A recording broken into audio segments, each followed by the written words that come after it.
भट्टी साहब, सबसे पहले लड़ाई और फिर एकदम दोस्ती, कहानी क्या है? बिस्मिल्लाहिर्रहमानिर्रहीम। काई साहब, लड़ाई लड़ाई लड़ाई आपने सुना है, मैंने कमो बेशतर 15 टीवी की स्क्रीनों पे लिखा है कि परवेज़ खटक साहब ने वज़ीर आज़म पाकिस्तान को मुखातिब करते हुए फरमाया कि आप हमारे सूबे में गैस पर पाबंदी लगाइए, हमारे वोटों से आप आए हैं। और उसके बाद वज़ीर आज़म ने कहा अगर आप मुझसे मुतमिन नहीं तो ये हुकूमत किसी को और दे देता हूँ। 3 वज़रा की मेरी बात हुई है, उन्होंने नाम सराया तक उन्होंने कहा जी इससे भी ज़्यादा तल्ख कलामी हुई, हमाद अदर से भी हुई। इनफैक्ट उनका कहना है कि वज़ीर आज़म पाकिस्तान इख्तलाफ राय को बगावत समझते हैं। देखिए, डिक्टेटरशिप क्या है, रवैयों में है। अगर आपके एक दफा मिनिस्टर, आपको इनसाइड खबर दे दूं अभी तक जो आई नहीं। इनसाइड? हाँ जी, बताएं। कल या परसों वज़ीर आज़म पाकिस्तान ISI के हेडक्वार्टर के दौरे पर गए। जी जी बिल्कुल, हमने खबर दी थी। उसके बाद हमेशा तस्वीरें आती थी और नाम आते थे कौन कौन से वज़रा शामिल है। कहा यह जा रहा है, कहा नॉट कन्फर्म कि परवेज़ खटक को वज़ीर आज़म जानबूझ के नहीं लेके गए। उनको ये भी गुस्सा था। ऊपर से वो पिछले 1 हफ्ते से कह रहे थे कि बार बार के वज़ीर आज़म साहब, हमारे सूबे में आपने गैस की पाबंदी की है, आप जो गैर मुंतखब लोग हैं उनके हसार में फंसे हुए हैं, हम इलेक्शन में नहीं जा सकते। तो उस पर आज 2 वज़रा ने कहा इससे ज़्यादा तल्ख कलामी हुई और वज़ीर आज़म उठ के जाने लगे। ताहम उनके एक एडवाइज़र ने इसकी तरदीद किया। असल दोनों वज़रा का कहना था कि हम वोट लेकर आते हैं और वज़ीर आज़म उन लोगों की बात मानते हैं जिन्होंने कभी कौंसलर का या मोहल्ले की बीटी गली का भी इलेक्शन नहीं लड़ा। तो लिहाजा इस महंगाई के दौर में वज़ीर आज़म की पॉलिसियाँ या शौकत तरीन साहब की पॉलिसी, उन्होंने कहा जी इन्होंने तो फिर बाहर मुल्क से बाहर चले जाना है। तो लिहाजा नॉन इलेक्टेड लोगों की ज़्यादा सुनी जा रही है, नॉन इलेक्टेड लोगों की सुनी जाती है और उसमें बहुत ज़्यादा तल्ख कलामी हुई। उसके बाद के चौधरी शुजात हुसैन साहब के साहबजादे की भी मुलाकात ड्यू थी, उन्हें इंतजार करते रहे, वो भी गुस्से में छोड़ के चले गए। और कहा जा रहा है कि वज़ीर आज़म को एक स्टेज पर गो के परवेज़ खटक साहब ने बाहर आके कहा मैं सिगरेट पीने जा रहा हूँ। कभी किसी की ये जुर्रत हुई है कि इमरान खान जैसा वज़ीर आज़म पार्लियामानी पार्टी में इजलास कर रहा हो और मिनी बजट आना हो और वो सिगरेट पीने जा सके? असल है कि गुस्से में तलखी में गए, लेकिन ताहम उन्होंने तरदीद की है। लेकिन हमने तरदीद भी चला दी है। वज़ीर आज़म साहब ने, मेरा ख्याल है पहले वो अपोजिशन से नाराज़ थे, फिर इत्तेहादियों से, और अब शायद पार्टी में उनकी उतनी गिरफ्त मजबूत नहीं रह रही जितनी माजी में थी। उसकी कुछ वजूहात भी हो सकती हैं, लेकिन बिल मैं आपको बता दूं मंजूर होगा और अपोजिशन इसमें लूप में है। मैंने आपको पहले तो जाहिर है बिल तो पूरी अशराफिया के बिल है ना। अवाम का तो बिल नहीं है, अशराफिया का बिल है। जी मलिक साहब, आप जरा पहले मुझे बताएं ना, ये जो स्टोरी दे रहे हैं, do you buy this? I do buy that, क्योंकि एक तो आप कंसिस्टेंट ही देखें, आप जितनी अगर रिकॉर्ड निकालें 3 साल के कैबिनेट इजलासों का या पार्टी के इजलासों का, आपको हर इजलास में एक MNA या एक वजीर ज़रूर बिजली पे गैस पे ज़रूर लड़ाई हुई है, कमेंट हुए। 3 चीज़ें ही, मैं कैबिनेट की बात कर रहा हूँ, मैं आपकी ना असेंबली की बात कर रहा हूँ ना सियासत की बात कर रहा हूँ। और सबसे बड़ी जो बात है KPK की, 2 उसकी वजह, ये इनकी एक बैकग्राउंड है खटक साहब की। खटक साहब का ख्याल है कि KPK की जो ट्रेडिशन है वो 1 इलेक्शन की होती है। मैंने 2 इलेक्शन जितवा दिए, मैं जितवा के आया हूँ, और 13 तो उनके अपने मामे चाचे भांजे भतीजे हैं। अगर आप उनके कैंडिडेट उनकी फैमिली से ले लेना तो 15-20 तो वही बन जाते हैं। अब कल भी सारे इस कमती ने नहीं, सारे कल वो अब छोड़ रहे हैं ना। कल मैंने आपको बताया था, कल हमने डिस्कस किया, उनके कुछ जो 2 कजन्स हैं वो नून में चले गए, पीपल्स पार्टी में गए हैं, कुछ उनके रिश्तेदार वापस नून में चले गए। तो एक जो लड़ाई इनसे चल रही है ना, जब इनको वजीर दिफा बनाया गया था ना, वहीं से कॉन्फ्लिक्ट है। खट्टक साहब के दिल में 3.5 साल से CM शिप नहीं निकली KPK की। और दूसरा KPK का एक और भी एडिशनल मसला है जो गैस का क्यों रिलेटेड है।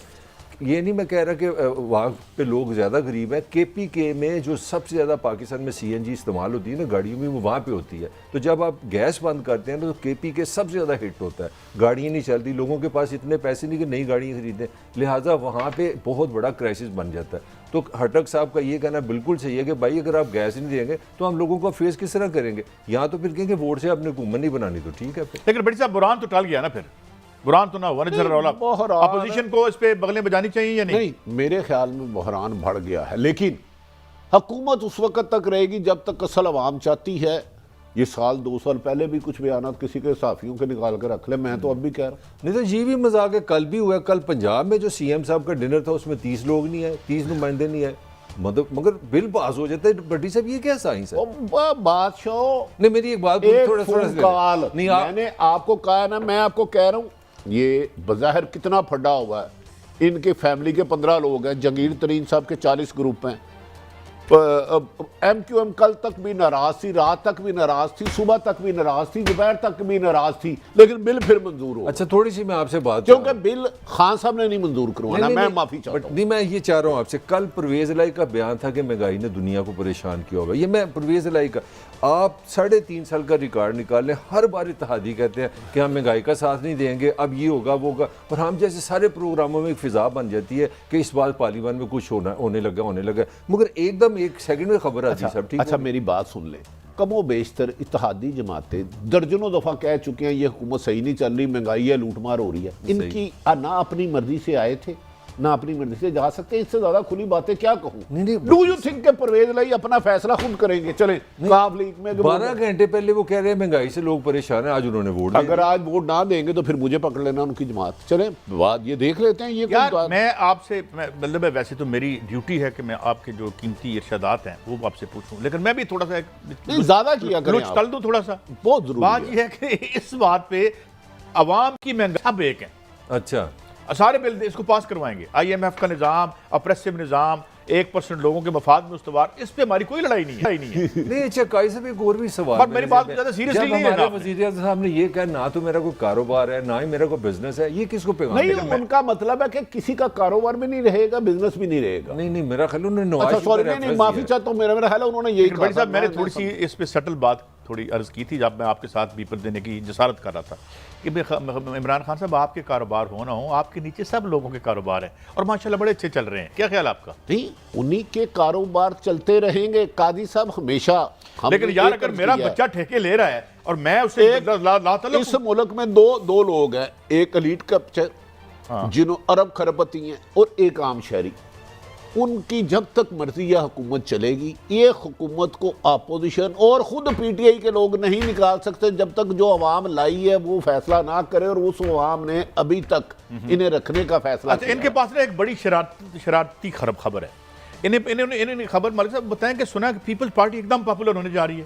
वो तो भट्टी साहब की बड़ी पुरानी खबर है, मैं उसकी तस्दीक कर रहा हूं। तस्दीक करें ना, वो देखे ना कुछ बड़े एकदम अवाम में किसी ने उनको दिल से कह दिया, उनसे कहा यार आप काम करें पंजाब में, किसी ने कहा क्या अवाम जो है कराची खबर नहीं है। नहीं अदब एहतराम से मैंने कभी नहीं कहा कि पॉपुलर होगी। उन्होंने ये कहा हमें पंजाब में जनूबी पंजाब के इलेक्टेबल दिए जाएं। मेरी अपनी राय है कि पंजाब में पीपल्स पार्टी को सर्वाइव नहीं किया जा सकता। वो के बिलावल भुट्टो सब बहुत एफर्ट्स कर रहे हैं, नून लीग पीपल्स पार्टी भी कर रही है, लेकिन मेरी नज़र में स्ट्रीट वोट जिसे अवाम का वोट कहते हैं, एक तो है ना खास अवाम, वो तो वोट ये ले सकते हैं, वो मैं मानता हूँ, लेकिन पीपल्स पार्टी अवाम में पॉपुलर, लेकिन इलेक्टेबल अगर आगे जनूबी पंजाब के वो 15 तो बात ये मेरे लिए हम तीनों को इस पे मुत्तफिक हैं, इस मुल्क में इलेक्शन बोर्ड का हुकूमत से कोई ताल्लुक नहीं है। मैं तो स्टेटमेंट दे रहा हूँ ना, उस हवाले से कोई जो किसी ने उनको एक अच्छी खबर दी है कि आप बड़ी गुड बुक्स में हैं, आप बड़े करेक्टर वाले लोग हैं, आप जो बात कहते हैं आप उस पर अमल दरामद करते हैं, माजी भी आपका ऐसे है, आपने बस एक काम नहीं, मुझे ये बताएं क्या नून की तरफ नहीं जाना। आप मुझे बताएं भट्टी साहब, मैं आपसे आपने नून और मेरी बात को आपने सीरियस जवाब देना, मजाक में नहीं लेना प्लीज। मुझे ये बताएं कि जो क्या पीपल्स पार्टी जो है वो इस्लामाबाद को कराची बना देगी? कोशिश तो करेंगे। देखें अल्लाह ना करे यार, कराची के बहुत बुरे मैं सीरियस नहीं। देखें इस्लामाबाद कराची से 1000 गुना बेहतर है। जो सच्ची बात है ना, हम सिर्फ तनकीद करने तो नहीं, आप चाहते हैं कि वैसे कराची इस्लामाबाद लाहौर तो पेरिस बन चुका है ना, लाहौर तो तबाह हो गया। लाहौर के तो आपको स्कैंडल इतने आएंगे कि आपको रोजाना 10 शो करने पड़ेंगे। लेकिन मेरी अपनी राय है पीपल्स पार्टी आइंदा इलेक्शन में भी सिंध तक महदूद रहेगी। हो सकता है कोई मौजूदा हो जाए, नहीं मौजूदा हो रहा है, उसमें बिलावल के लिए कुछ मौजूदा हो सकता है।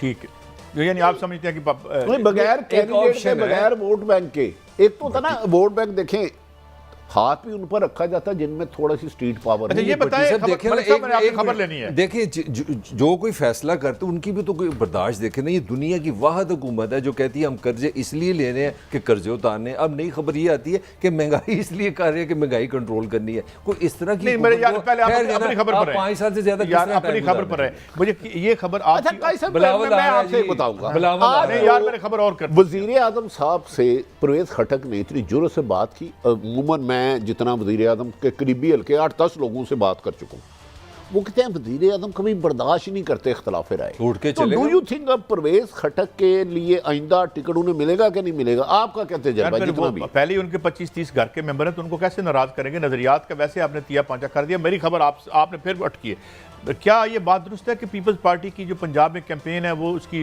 महंगी तरीन कैंपेन में से एक होगी? मुझे तो कुछ थोड़ी सी ऐसी इतला है कि बहुत बड़ी बोरियां नोटों की तैयार हो रही हैं पंजाब के लिए। पीपल्स बड़ी साहब, ये तो अच्छी बात है। से पैसे कोई गिराएगी। कोई बिल बोर्ड बनेंगे। जरदारी साहब बड़े गुस्से में, उन्होंने कहा अरबों रुपए फेंक देंगे। ये एक अच्छी बात है कि पैसे चलो आवाम को तो लगाएं, भावें किसी बहाने लगाएं, लेकिन मैं आप बात से कह रहा हूँ आइंदा इलेक्शन में मुस्लिम लीग नून पंजाब में मेरी अपनी एज ए रिपोर्टर इंफॉर्मेशन में वाज़ेह अक्सरियत से जीतेगी। आज इस वक्त तक पीपल्स पार्टी नोट लगा सकती है अगर आपके दोस्तों ने कोई इलेक्टेबल दे दिए, अदरवाइज रिजल्ट 18 से ज़्यादा मुख्तलिफ पंजाब में पीपल्स पार्टी के लिए नहीं होगा। हो सकता है कोई 5-7 सीटों का फ़र्क पड़ जाए मैक्सिमम। मैं इससे ज़्यादा, ये मेरी राय है, यहाँ लेकिन पे इंतजाम जो हो रहे हैं ना, वो जो पीपल्स पार्टी जो जिंदा होना चाह रही है वो रिजल्ट तो फिर कुछ अच्छा, भी हो क्या सकता है। 25 अरब रुपए तक का इम्कान है कि पंजाब में मैंने इन्वेस्ट 1 होगा। खरब लगा लिया। क्या नवाज शरीफ से ज्यादा कोई पैसे लगा सकता है? पैसे की बात ही नहीं है। तो पैसे की बात, आप देखिए, खुद 25 अरब कह रहे हैं, ठहरे, अब कह रहे हैं पैसे की मेरा बात जवाब नहीं। दे। आपको जब पिछले साल 2018 में किसी को पता था साउथ पंजाब का एक महाज भी बन जाएगा? एक का महाज बना है। नो वो जाने दो। 6 सारा महीने ना, और ये खबरें रिकॉर्ड का हिस्सा है ये तो। भाई हाथ से एकदम नहीं होते। तो ये हाथ से फिर होंगे ना। नहीं, मेरा आपको यही तो समझा रहा हूँ। एक लफ्ज का है कि इलेक्टेबल। देखिए सेंट्रल पंजाब में पीटीआई बुरी तरह हार गई। जहां इलेक्टेबल थे वो उनको तोहफे में दिए गए। ऐसी हाँ, अगर इलेक्टेबल यही तोहफे काम में, है, यही मैं काम है। ये कह रहा हूं बाकी अवाम की ताकत और खास अवाम की ताकत, इन दोनों में हमेशा फर्क रखा करें। कादी साहब, आप तो साहिब इल्म है, तो आप तो पता मैं है। तो, मेरी तो राय ये है। काई साहब, आपकी कैलकुलेशन अच्छी है। अगर पंजाब में 25 अरब मैं बांटूं आपको, तो कितने आप मुझे एमएनए बना देंगे? 1-1 हज़ार 3-3 हज़ार वोट लें तो कितने एमएनए बन जाते हैं? देखिए, तो मैंने रिकॉर्ड में बताया था कि जरदारी साहब ने ऑन रिकॉर्ड ये कहा कि यार मजाक ना समझो, मैंने अगर 32 हज़ार वोट दिए, मैं चाहता तो मैं 60-50 भी ले सकता था। इतना कॉन्फिडेंस है उनका।